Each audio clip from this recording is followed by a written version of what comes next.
Savaitės taroskopas šauliams. Laikotarpiui nuo vasario 24 iki kovo 2 dienos. Kasgi šią savaitę laukia šaulių? Šios savaitės perspektyvos, ko vengti ir patarimas.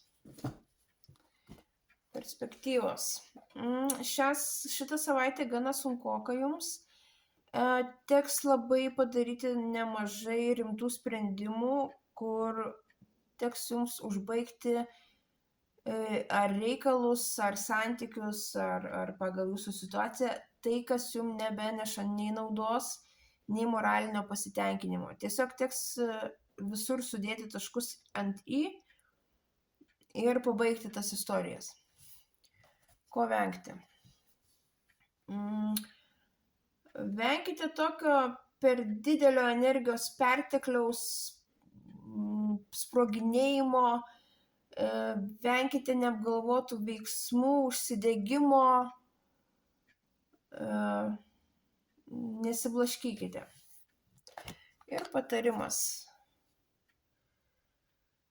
Patarimas: nepasiduokit savo baimėm, nebijokit. Kartais tas baubas neatrodo toksai baisus, kaip iš karto gali pasirodyti. Tiesiog nugalėkit savo baimės ir darykite tuos sprendimus, kuriuos privalote daryti.